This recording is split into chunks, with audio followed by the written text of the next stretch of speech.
el Imperio Romano hasta los entrelazados nodos de la globalización, el derecho ha sido un reflejo de la complejidad de las sociedades humanas. Pero, ¿qué sucede cuando múltiples sistemas normativos coexisten, se enfrentan o se subordinan?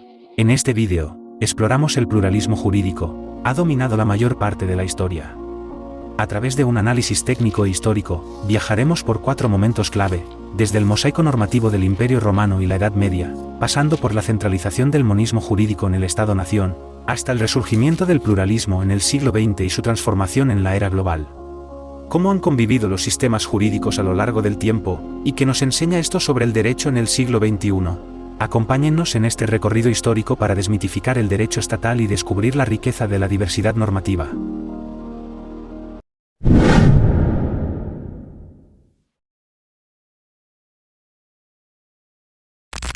Tardes, soy Mari Carmen Torres Prey y en el día de hoy les estaré hablando sobre el pluralismo jurídico en la Edad Media y en el Imperio Romano. Desde el ámbito del Imperio Romano contamos con ciertos antecedentes. El primero es su duración. Esta fue del siglo 27 a.C. hasta el siglo 46 después de Cristo. Además se caracterizó por sus amplios territorios y por su buena concentración del ejército al momento de defenderse en las guerras. La expresión Imperium Romanum significa el dominio de los romanos, lo cual quiere decir que los que mantenían con vida o con furor este movimiento o este imperio era el pueblo romano.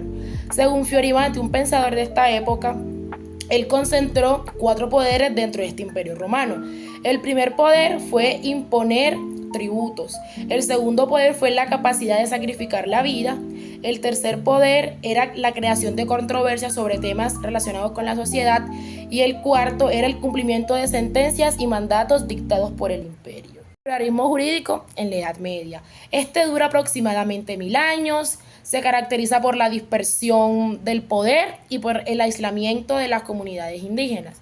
En esta época particularmente se da un fuerte pluralismo jurídico, ya que se crearon diferentes o diversas comunidades en el que cada una creaba sus propias costumbres, creencias, tradiciones y festividades, lo cual enriqueció de sobremanera al pluralismo jurídico. Algo también para destacar de este sistema jurídico y de la Edad Media es la cultura teocentrista que se vio en esta época. Se traen a colación dos, que es la católica y la musulmana, las cuales eran muy importantes al momento de la toma de las decisiones, por decirlo así, dentro de este contexto de la Edad Media, ya que tenían mucho en cuenta las tradiciones, las costumbres y sobre todo el orden natural que pues venían manejando desde sus antepasados y que pues para ellos era también muy importante mantener este orden. Bueno, esta ha sido toda mi explicación. Muchas gracias.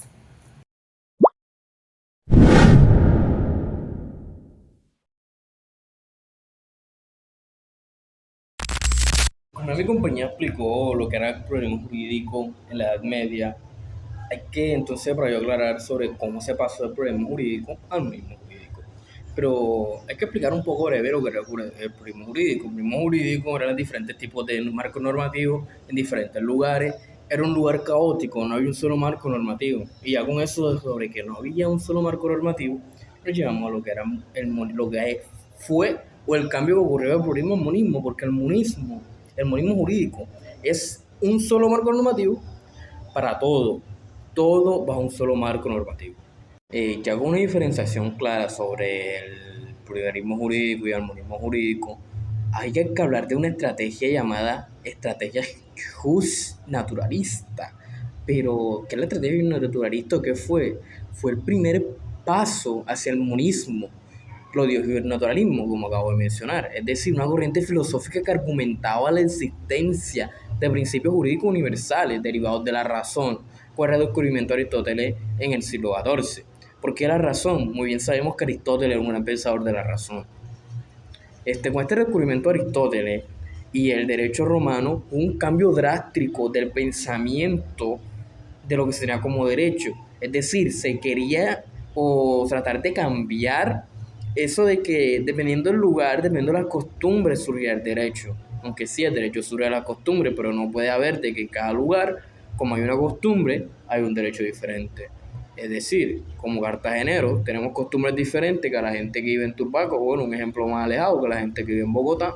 Entonces los de Bogotá, por tener costumbres diferentes, tenían un mecanismo jurídico diferente al mecanismo jurídico que tenemos nosotros en Cartagena. Entonces el monismo jurídico lo que quiere es elevar el derecho como un sistema superior, y hacer que sea el mismo para todos. No es que cada costumbre, por tener una costumbre diferente, va a tener un tipo de derecho diferente. No, de que el derecho debe emanar de principios universales y que todos debemos estar de estos dichos principios para todos. Ya en otro punto tenemos el Estado-Nación, la centralización del poder político y jurídico. Ahora bien, con el auge del Estado-Nación en el siglo XVI y XVII, es decir, 2 siglos después, cuando hablamos ya de monismo jurídico con el redescubrimiento de Aristóteles en el siglo XIV, empezamos a hablar de este movimiento, de este Estado-Nación como la centralización del poder político. Es decir, que se define como la soberanía, como el poder absoluto y perpetuo del monarca para legislar. ¿Esto qué nos quiere llevar a decir? A que se consolidaron las autonomías soberanas dentro de fronteras territoriales, establecido un derecho estatal uniforme que se conocía como el jus comune. Básicamente esto nos refuerza la idea de que nos empezamos a conocer un derecho común y universal, de que abarcaba todo y que en este caso estaba bajo el nombre del monarca, que era el encargado de administrar este derecho, y que todo estaba por este derecho universal y no dividido por diferentes marcos normativos en cada parte y lugar.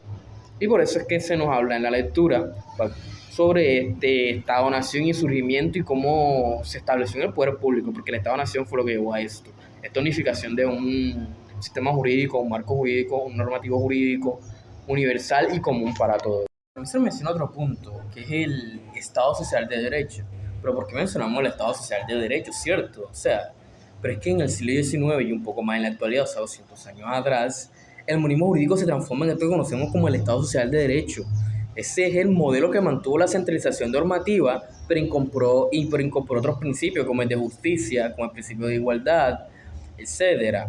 Es decir, cuando hablamos del Estado Social de Derecho o Estado de Derecho, nos estamos refiriendo a que el monismo jurídico tuvo una transformación en el siglo XIX a volverse lo que es el Estado Social de Derecho, no solamente con la centralización de un solo mecanismo de poder absoluto, sino con unas incorporaciones como la igualdad, como es la justicia y más el acceso social hacia las personas. Es decir, porque es que sabemos muy bien que cuando estamos hablando de monismo jurídico estamos hablando de época monárquica, donde el monarca era el que tenía sobre todo, las personas no tenían muchos derechos, no tenían mucho acceso a la justicia, eran tratados como desiguales, así que estaba todo eso. Es decir, cuando hablamos ya de un Estado Social de Derecho, todo eso se ha perdido. Estamos hablando donde hay igualdad, donde hay soberanía sí, absoluta sobre un presidente, puede ser, sobre un parlamento, pero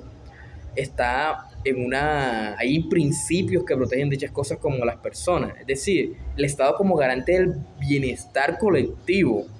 Porque aunque el monismo seguía dominando este enfoque, abrió la puerta hacia la coexistencia de las normas especializadas dentro del marco estatal. Es decir, sentó las bases para el retorno al pluralismo jurídico dentro del siglo XX.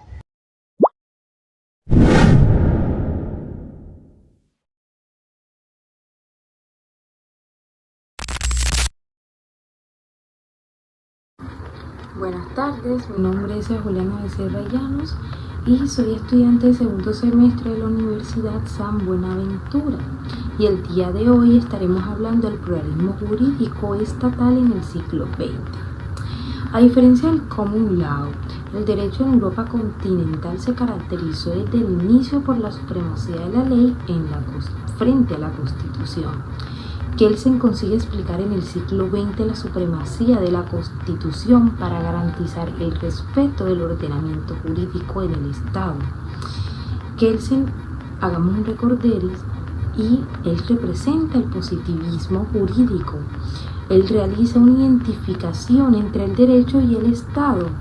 Kelsen afirma que aquello que se concibe como forma del Estado es apenas un caso especial del sistema de normas generales, lo que a su vez corresponde a un preconcepto del derecho reducido a la ley. Kelsen hace una separación del derecho y el Estado, transformando la centralización del poder jurídico y político que encabeza el Estado.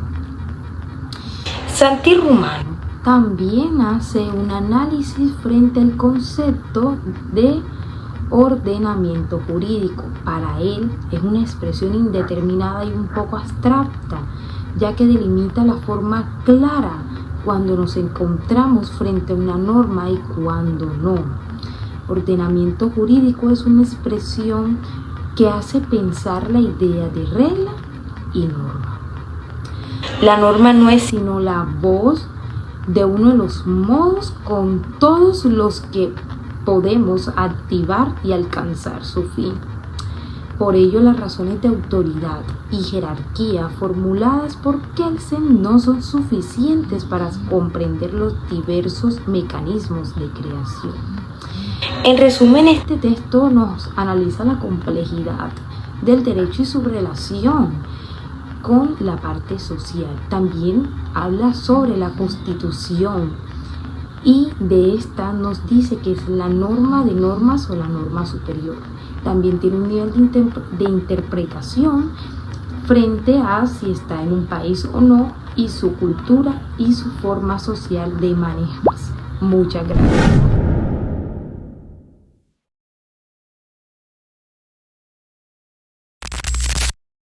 Desde las últimas décadas del siglo XX, la globalización y los avances tecnológicos han cambiado radicalmente la forma en que entendemos el Estado y su capacidad para regular la sociedad y la economía.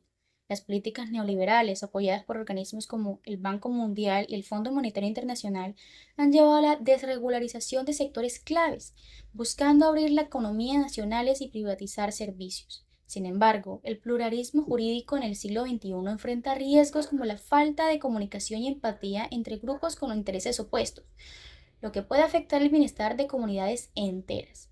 La globalización ha creado una estructura compleja de ordenamientos jurídicos y múltiples jurisdicciones que requieren legitimidad en contextos específicos, haciendo el pluralismo jurídico sea más complicado que en el pasado.